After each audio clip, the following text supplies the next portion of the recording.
Got a good question from our buddy whose name that I'm not going to use. Instead, I'm going to give him a new name. We'll call him Bob. It's a bit of a personal issue, so I don't want to use Bob's real name.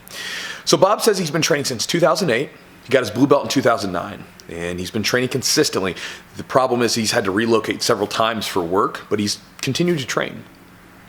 The problem Bob's running into is that he started training at a gym 6 months ago, and he has a good relationship with the coach. The only problem is that the coach follows a very strict curriculum, and says that since Bob doesn't know all the little details about his curriculum and exactly all the techniques that he has, he wants Bob to start over.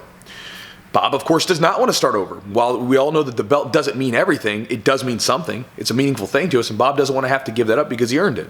He earned it at a legitimate association, and he wants to maintain his rank. Plus, when he's rolling with the other blue belts in the gym, he does fine.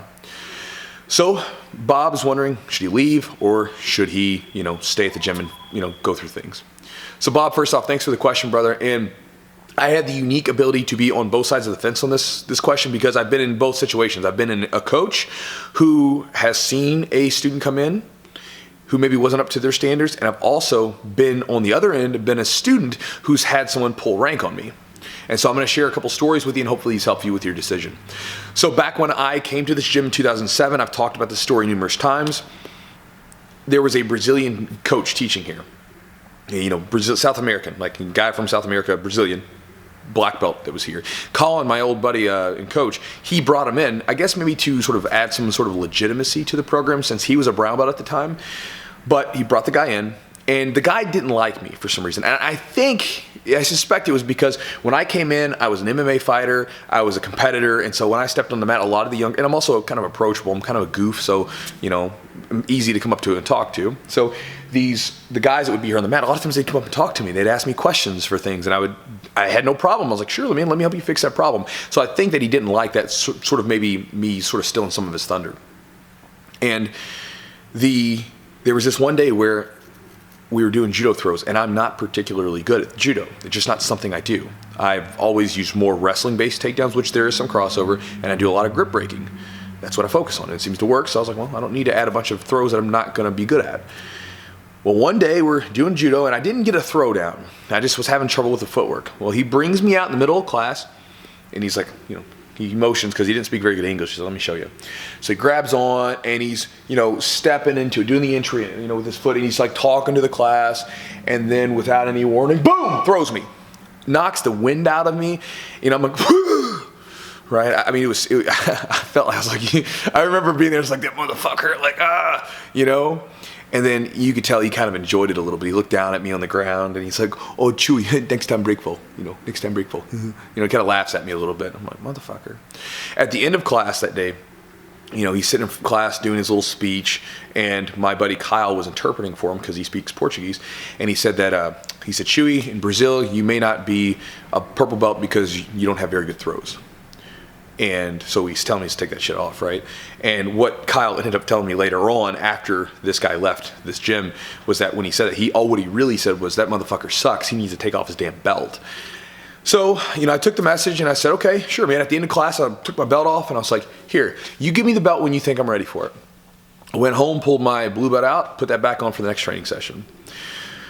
2 weeks later, he gives me the purple belt back, which I guess would be kind of cool, but my problem is like, okay, you told me to take off my purple belt because my throws weren't good, so why the hell did you give me the damn belt back and my throws are no better? I'm exactly the same person. Nothing's really changed in 2 weeks, so why are you giving me the belt back? And he did this little speech in front of everyone, right? Like, oh, guys, Chewy's so humble, blah, blah, blah, blah, blah, blah, blah. What it comes down to is he wanted to be over top of me, right? He felt threatened in some way. I don't know why, but he felt threatened in some way, and he wanted to be over top of me and stand over top of me and be like, Chewy, I gave this to Chewy. He's under me. Which may be the case with you. Maybe the guy feels threatened because you're coming into a gym and you're doing really well with all of his guys. And he's like, hey, you have to fall in line with the rest of them, right?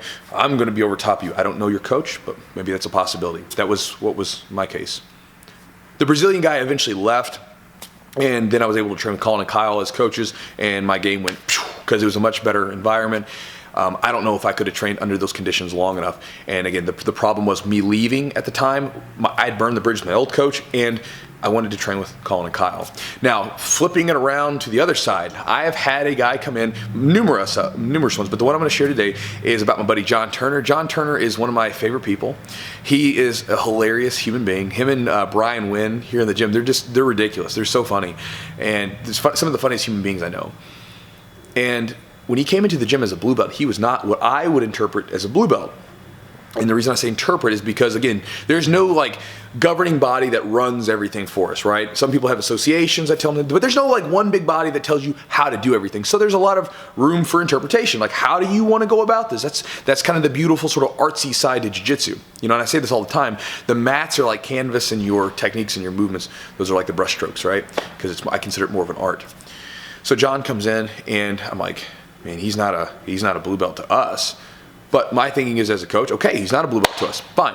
Then my job then is to build this dude up, to make him a blue belt, to show him the system, to help him improve his pressure and all these little things that I thought he was lacking, and to make him better. And we did. We built that guy up. He's still with me today. He's a purple belt, high-level purple belt. He's very good, and he's become an amazing coach with my beginners. He helps out a lot and does a great job with them.